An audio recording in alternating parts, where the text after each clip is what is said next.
Hello everyone, Solomon here. It's January 17th, 2025.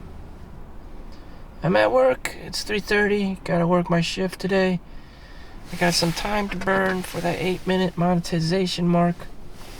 So, instead of reinventing the wheel, trying to one-up the system, or doing whatever crazy, I'm just going to match my energy with everyone else who seemingly is profiting or making money in today's world. So turns out some of the most productive people on the planet are actually criminals. And right now people are just price gouging rental properties in lieu of the conjunction with the LA forest fires. Everyone's suffering. They're under duress, and they're willing to pay very high prices for rental properties. And everyone's just trying to monetize off of victims. Probably a lot of scams, a lot of looting, a lot of insurance fraud or whatever have you, or insurance company themselves. Everyone just, when the shit hits the feelings fan, reveals their true colors. So I'm just trying to match that kind of energy and see, what's in it for me. I can talk about it. I can express my feelings, my opinions. Well, let's go to YouTube Studios and see how much money I've conjured up out of my ass.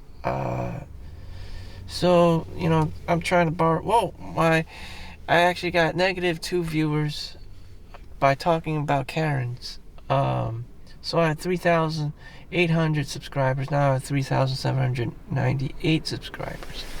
So $104.33. I don't know, maybe $1 a day.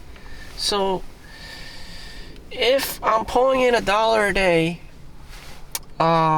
times 3, and I upload a video 365 days a year, that means, in theory, I would make $365 by 2026.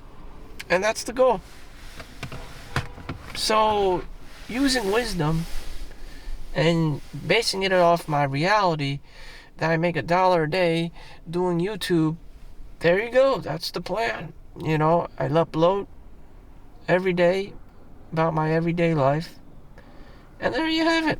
Solomon Chau can vlog. Yan can cook, I'm sorry that my channel is what it is, but that's all the talent I have. I don't have time or the mental or emotional bandwidth to be editing any of my videos, adding fancy music, adding a fancy intro, making things, smoothing out, rough edges. It just is what it is. People just come and go, This is just my 2 cents. So I still have a little bit more time. Rest of the day I'm just working. Hopefully you can find your job.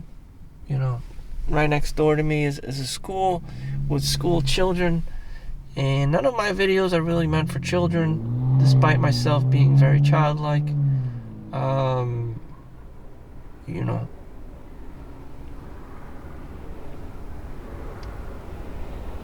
Yeah, I'm 40 years old. This is what I'm doing. This is what society will gravitate you towards if you cannot reproduce your own marketable content, like sell a book or be able to record and sell your videos on Skillshare or something like that, then you're going straight to work. An in-demand job on the unemployment roster, in the unemployment office. And that's how it is. It's not the end of the world. And you may be a Karen. and be like, oh, why can't you work for Google or Facebook? Yeah, you could be doing that. It would just, you need computer science, a hell of a degree. And more likely than not, the average person cannot pass, computer science, a 4-year degree. Unless they had some kind of like nerdy personality or super high level of focus or intelligence, which none of I possess. So it would be super hard for me as well. And here we are. Just doing what I gotta do to make money. And I'm sure everyone else is doing the same thing. At this point, I just don't give 2 fucks anymore, because no matter what I say or do, I will only be making $1 a day using YouTube, Google AdSense, YouTube Studios. And is there a way to up my game, other than this ASMR vlog of mine? There really isn't. I tried blogging, I tried vlogging, I tried eBay stuff, tried Amazoning stuff, everything. There's always issues and problems. You need a source, find inventory constantly. People constantly buy things. Other things I'm just too lazy to sell. Can I just film myself, selling courses on how to sell things on Amazon and eBay? Again, the sourcing becomes a problem. I'm not a pro at it. I don't know where to get source all this like cheap inventory from, like Alibaba Express. I'm also afraid of communicating with Chinese resellers directly from mainland China, from the source, from like Chinese mainstream manufacturers. They could be scams. They could be trying to lure you in Myanmar and Thailand to kidnap you and shit and touch your genitals. I mean, like, damn, it's scary out there. So I got 1 more minute left until that 8-minute mark. So what is safe to do is just to go down to your like local Kmart, which is all gone. Your local Toys R Us, again, all gone, except for the American Dream Mall. And Costco probably could do it. Amazon, Black Fridays and stuff. It's just, the sourcing just comes dwindling less and less. Maybe Goodwill outlet. It just becomes less and less. And people are just getting harder and harder, increasing taxes constantly. Property taxes are going up. Housing prices constantly going up. People price gouging, rental, for the love of God, everyone's just so savage with money these days. It's being Uncle Scrooge and being cheaper and cheaper. Who's actually enjoying life? I don't know. They're just sucking the oxygen out of all of us, i.e. money, in the place of oxygen. Yeah, economics. Yep, that's all I got time for. I'm just gonna punch in, do my thing. This has been 40-year-old midlife crisis, middle-age crisis. Solomon Chau here.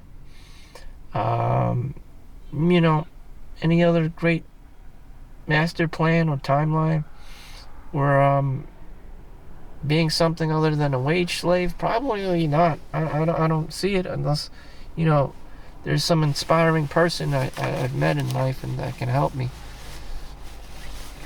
I probably have.